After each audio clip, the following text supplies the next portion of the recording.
Greetings. This is John Stormm, former MK Ultra and Kempo Master.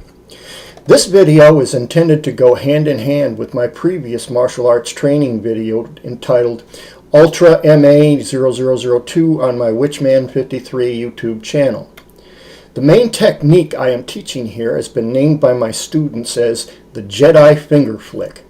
When done correctly, it appears that you have finger flicked your opponent right between his eyes or in the hollow of their throat, depending on what kind of damage you are hoping to do, and your opponent goes flying backwards. The first time I had used this technique, a former Green Beret wound up with a slight skull fracture, and his thug friends at the time voted me the man anyone never wanted to mess with again. Lucky me. Also lucky them. I'm good at this. It's important that you remember that the type of martial arts that I am teaching in this video is not tournament-style karate. It is never to be done on a sparring partner or athletic contests. It is strictly warcraft and designed to cripple, maim, or kill your opponents quickly and efficiently. The times being what they are when even the president thinks he has the power and authority to disarm the American public and rescind our Constitution and Bill of Rights, you need to be armed, whether or not you are in a gun-free zone or some such nonsense. As an American veteran and a patriot, I intend to share some of my favorite moves that I've learned and honed in the field to help keep Americans, and the rest of you, free. Everything I taught in the original video still stands as I said it, about the bone alignments and all. We are training to deliver physically devastating strikes with great destructive force in nanoseconds. All of these focused within a single square inch somewhere on your opponent's anatomy with bone-breaking, crippling, or lethal effect. Also note the foot placements in this video as I teach it here. It is important not to overextend your punches. It'll throw you off balance. And it is also important that your front foot does not come to rest until after your punch has made its contact with the target. If your foot lands first, you will lose the best portion of your body weight that you're transferring to the ground rather than your target. Watch and learn carefully and practice it endlessly until the techniques are yours. I do not expect you all to be advanced karateka. I am purposely keeping these techniques as straightforward and as simple as they can possibly be so that you have a chance to master them and have your own edge on survival in the days to come. Please watch and learn. In correlation with my previous martial arts video on some martial arts technique, ultra techniques, again let me say these techniques are not designed to be done on friends. You do not do this on a sparring partner. You do not do this in the YMCA karate tournament. These are for maiming, crippling, or killing an opponent in a self-defense situation. When deadly force is feared or being used against you, and whether or not somebody is arguing whether you have the right to have a gun or not, or defend yourself or not, this is designed to make you deadly as a gun, even without one. Okay, so we're talking about the iron ball kung fu or using dumbbells. Now, I want to show you a bit about a Kempo fighting stance. Actually, this is very common to a lot of martial arts styles. Some call it a T stance. You know, bringing it up this way, it becomes a cat stance. The arms are out here. In Kempo, we tend to put them out here about midway. There's a reason for that, because as my opponent is coming forward, all I have to do is practically flick a wrist to block them. If something is coming into me, it's block. But not 1-2. Most fighters are trained for 1-2 moves.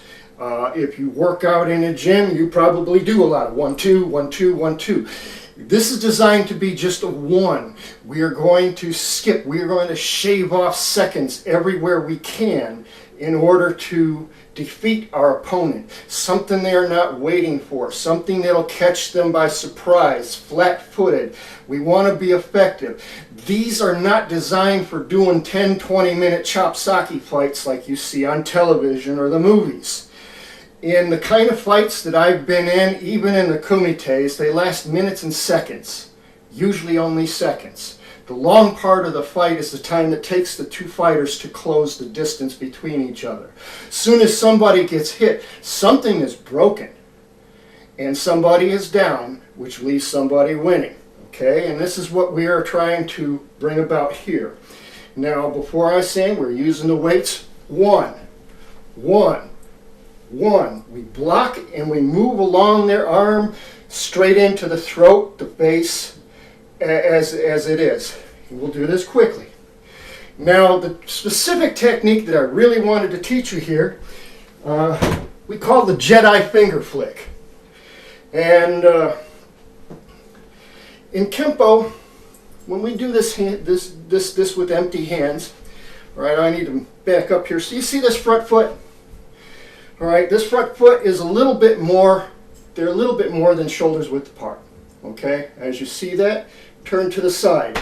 This leaves me with fewer targets to get at. Usually you'll have to throw something roundabout to get in there. Once you go roundabout, you start losing power.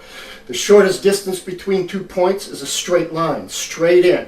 What the Chinese call centerline kung fu. You're aiming for centerline parts of the body. These are the parts that will take the greatest amount of impact. If you're busting a plank or a brick, you hit it in the middle, not at the ends. This is where it breaks. Remember, when we hit, we want something to break. Not this, but what we hit. Okay, the hands are usually left open. And the master will decide at the last second what's appropriate. You might want to grab that hand and pull them in for a kick or a knee. Or you may decide you want to use fingertips to the throat, soft areas of the body, nerve bundles in the short ribs, solar plexus, in between some ribs if your fingers are strong enough to make that snatch. Generally, I can reach in, grab a fistful of ribs, and you're going anywhere I want you to go as compliantly as anybody can get. All right, back to the stance. Now, as we come in for this punch, generally, in my last video, I says let's take my belt here hanging as our target. Okay, you don't just punch to the target. You punch about 4 inches through the target. You don't just hit its surface and back off. You punch through.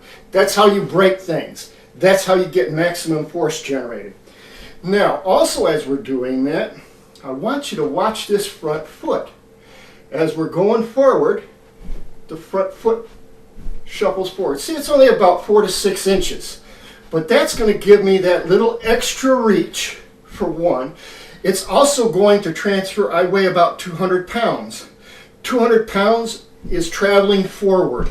Not counting the amount of poundage that I'm punching in with the muscles as I'm transferring that weight off the back foot. This back foot is flexed. You're not on that heel. You're more on the balls of the foot, and you're pushing into it. You're twisting into it. See, we block. We use this hand. We can block. We can grab his hand. We can even pull him into our punch if we like. 1, 1, 1. Now, on the last few inches before this punch hits the target, you squeeze harder. Squeeze the fist harder. This draws these knuckles. Let's get up here where you can see these knuckles a little better. As it's loose, it's like so. But as the knuckles, notice the knuckles tend to protrude more. This brings all that hard bone, and this is the area we're going to put either that middle knuckle. Now notice, I need to show you the design of this knuckle here. Notice how I need a nice contrast. I'm not getting it here. Notice how that middle knuckle tends to stick up a bit. All right, now if I get all the pounds per square inch on that, 200 pounds on about a quarter square inch is about the equivalent of 800 pounds per square inch on that, just on that knuckle, on that bit of knuckle. still not counting the amount of what I put in the line of effort and muscle power, and that's just my weight transferring onto my forward foot.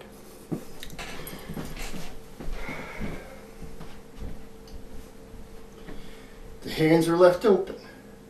The fist comes in, it makes contact with the forehead.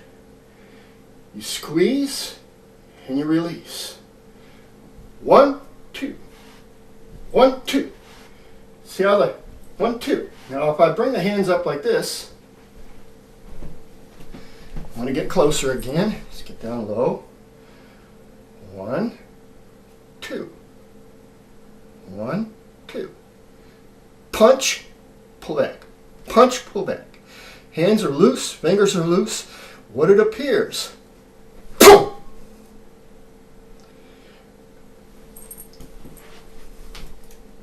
1, 2. 1, 2. The hand becomes loose again. All right? The first time I did this, I wasn't trying to be impressive with a finger flick.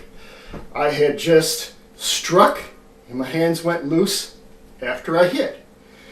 Everybody in the room swore that I just flicked this man between his eyes and sent him flying backwards. One of my old team members, call sign Goofy, used this on a cop in New York who was at one of the Wall Street things there, who decided he was going to get a little too frisky and a little too aggressive. And it was, I had it described to me, I didn't see it firsthand, but he just kind of walked forward. This guy was beating on this chick. It was a cop beating on a chick, and he just kind of walked up in the crowd, went poof, and just kept walking. And this cop went flying flat on his back, and nobody wanted to touch Goofy. Goofy just kept on walking, and the people that were left to describe what happened, can you tell me what happened? Well, this man just walked up and went, would you want to tell that as an official story to somebody? See, sometimes the benefit when you're doing covert type of operations is what people see or think they see and what they are willing to report to the authorities. The less they are willing to report or talk about, the better it is for you. That means you get away. It gives you time, it buys you time. If it just looks like you just finger flicked somebody across the room and the other guy's got to stop to think about it, you can just kind of go strutting out of the room and save your life. Again, you are usually dealing with more than one person in these situations, and if you get the alpha, the biggest, the baddest ass person of the group, and you do it easy enough, one, he punches, he's done. On another note, I have done this in another, now I have described doing the push-ups on the fingertips as so. Right? I have described bracing the fingers against each other. This is called dart. You can use one or two fingers. It's sometimes nice to brace them against each other. It's called dart. I have on an occasion on a bet somebody that I could take them out with one finger. They punch. Dart is a circular movement. One, it's 1, 2.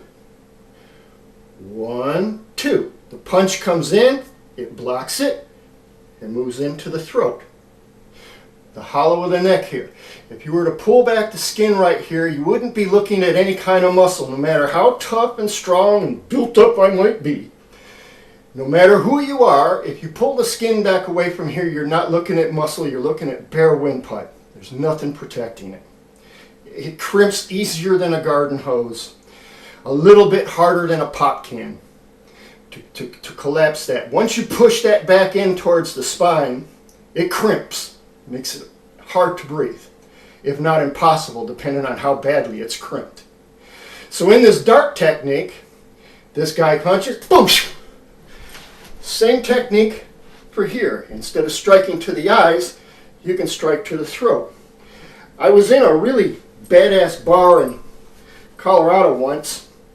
We had just seen Star Wars had just come out. And my partner and girlfriend of mine were standing at a bar talking about what we saw. We were discussing the Zen aspects of Darth Vader and the Force and all that. And some brute of a cowboy thought he was going to pick on some nerds. All right, and he was making fun of us, and I told him to go someplace else, and he thought that was pretty uppity for a nerd to tell him what to do. So he proceeded to cock that fist back, and he was going to start wailing on us and get his buddies involved in everything. And what happened was, as soon as he did, it was like that, and my hand come back like this. I made the contact with the throat. Collapsed the windpipe. It was just quick. One, pull it back. This is like this. As far as anybody's seen, this was too fast. This was too fast. Okay? They see this man go flying. He's down on the floor holding his throat. He can't breathe. I'm standing there like this. We had just been talking about Jedis and Darth Vader. And I looked down and I looked at his friends and says, "Aren't you glad I didn't bring my lightsaber?" It's not just what you do, but how you do it that may have the impact you need to save your life or to make an impression on somebody to change their ways. This is John Stormm. Practice this. Work it till it's natural. You just seen my technique. You need to make it yours. Thank you, and good luck to you, and Godspeed.